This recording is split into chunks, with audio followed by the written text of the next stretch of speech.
Hello everyone. Welcome back to my channel. I hope everyone is having a wonderful day. Before starting the video, please subscribe and keep watching for more detailed videos. The shocking events surrounding Nathan's truck have left Port Charles buzzing, and everyone is asking the same burning question. Who sabotaged the vehicle and why? From the very moment the brakes gave way and the truck was discovered tampered with, suspicions began to swirl. The immediate assumption is that this wasn't some random act or mechanical failure. It looks calculated, deliberate, and dangerous. And as the investigation deepens, all signs begin to point in one clear direction: Dalton. But is it really that simple? Or is someone trying to make Dalton the fall guy for something bigger? Let's unravel every clue, every slip of the tongue, and every possible motive to find out where this trail really leads. Nathan has had his share of enemies in Port Charles. His loyalty to his loved ones and his work has often put him at odds with people who prefer chaos, control, and intimidation. The truck incident isn't just a scare tactic. It feels like a warning. Sabotaging someone's vehicle isn't a petty move. It's the kind of act that screams revenge, anger, and a very personal vendetta. And the more we look at the clues, the more Dalton's name rises to the top of the suspect list. Why Dalton? Because he has the motive, the opportunity, and the reckless streak that makes him capable of pulling off something this extreme. Witnesses around the garage reported hearing raised voices the night before the sabotage was discovered. People saw Dalton lurking, making calls in hushed tones, clearly agitated. On its own, maybe it could be dismissed. But when you pair it with the timeline, things become much more suspicious. Nathan parked his truck earlier that day without a single issue. By morning, the brakes were compromised, lines slashed in a way that experts said could not have been accidental. Whoever did this wanted the truck to fail at high speed, not while sitting still. That level of precision points to planning. And Dalton, as everyone knows, is no stranger to dirty tricks when he feels cornered. The real question becomes, what does Dalton gain from targeting Nathan? Some whisper that it's jealousy. Others think it's fear. Fear that Nathan knows too much about Dalton's dealings, secrets he desperately wants buried. Dalton has a history of eliminating threats before they grow teeth, and Nathan's determination to expose truths has put him squarely in Dalton's crosshairs before. This isn't the first time their paths have clashed, but it might be the boldest play yet. Sabotaging a truck crosses a line. It's not intimidation anymore. It's attempted murder. That tells us Dalton isn't just annoyed. He's desperate. But let's not jump too fast. Port Charles is a town where nothing is ever straightforward. Could someone be setting Dalton up? Absolutely. He has the perfect profile of a scapegoat. His temper, his reputation, his shadowy connections, they all make it easy to believe he'd do something like this. And if someone else wanted to shift blame, they couldn't have picked a better candidate. So while the evidence stacks against Dalton, we can't ignore the possibility that this is a carefully laid trap designed to draw attention away from the real mastermind. If that's the case, then Nathan is caught in a game bigger than even he realizes. Still, the patterns surrounding Dalton are hard to ignore. Not long ago, he was overheard threatening that Nathan would pay for crossing the wrong person. Words like that, thrown out in anger, often return as damning evidence when something goes wrong. And when you add in Dalton's recent financial troubles, his paranoia about people exposing him, and his sudden late-night disappearances, the circumstantial case grows heavy.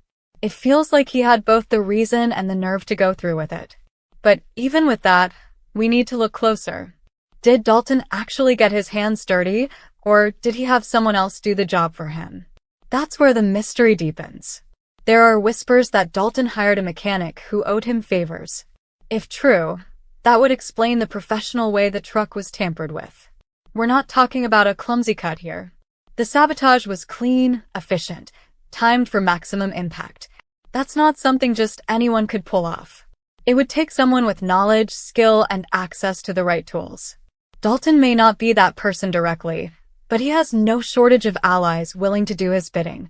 If Nathan uncovers that chain, it could bring Dalton down completely. But until then, suspicion alone won't be enough to prove guilt. Nathan himself is no fool. He knows someone is out to get him, and he's been piecing the puzzle together quietly. He's asked around, traced movements, even tested the truck parts for fingerprints and residues. The early results point to tampering by human hands, not wear and tear. What's chilling is that the timing suggests the culprit knew Nathan's exact routines. They knew when he would be driving, where he would be going, and how to ensure the truck failed in the worst possible moment. That level of inside knowledge means the circle of suspects is tighter than ever. And Dalton, with his obsession, fits snugly into that circle. Then comes the emotional side. Nathan has people he cares about, people who could have been with him in that truck. If Dalton is indeed behind this, then his recklessness put not just Nathan but innocent lives in jeopardy.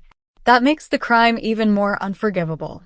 And in Port Charles, unforgivable acts don't stay buried for long.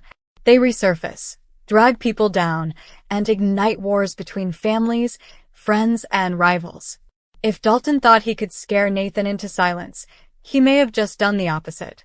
He may have awakened a determination in Nathan to fight harder, dig deeper, and bring him down once and for all. Yet, there's another angle to consider. Could Dalton himself be a pawn? Could someone be using his history and his hot-headed reputation as cover for their own scheme? That possibility is very real. Imagine a rival framing Dalton, planting evidence, whispering rumors, and waiting for the town to turn against him. In a place like Port Charles, framing someone is as common as betrayal. If that's the case, then Dalton may be more victim than villain, unknowingly dragged into a bigger plot. If so, Nathan will need to be careful not to chase the wrong lead. Otherwise, the true saboteur could slip away while Dalton takes the fall. But every time Dalton opens his mouth, he makes himself look guiltier. He's defensive, evasive, snapping at people who ask questions. When pressed about where he was the night of the sabotage, his story changed more than once. First, he claimed he was at home.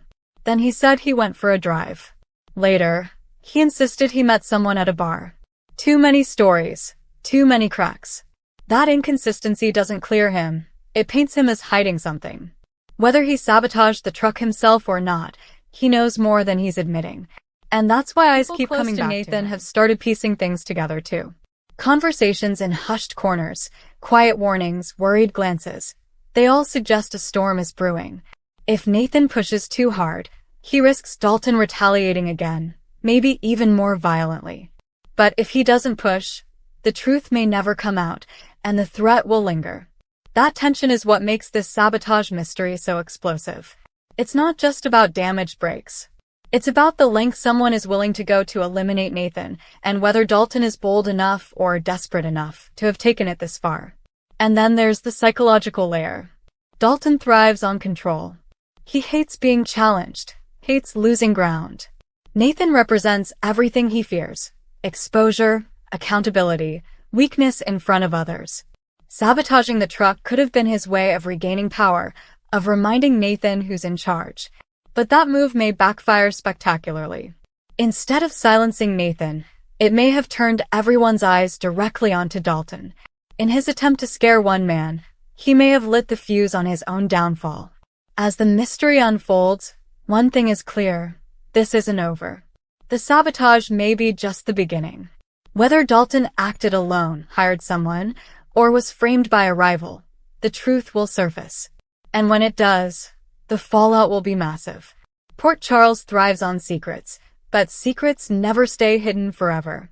Nathan won't rest until he finds out who tampered with his truck, and Dalton's name will remain at the top of the suspect list until he clears it, or until the evidence against him becomes undeniable. Every whisper, every clue, every suspicious move will be dissected until the pieces lock into place.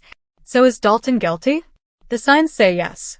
His motives, his words, his shady movements, they all scream involvement. But in a town built on deception, we can never take the obvious path for granted. Maybe Dalton is guilty. Maybe he's a pawn. Or maybe the real saboteur is still out there, watching, waiting for the next move. But one thing's certain: the truck sabotage was no accident, and Nathan won't stop until he uncovers the truth, no matter how dangerous that journey becomes. Thank you for watching. Please subscribe to my channel for all of your updates.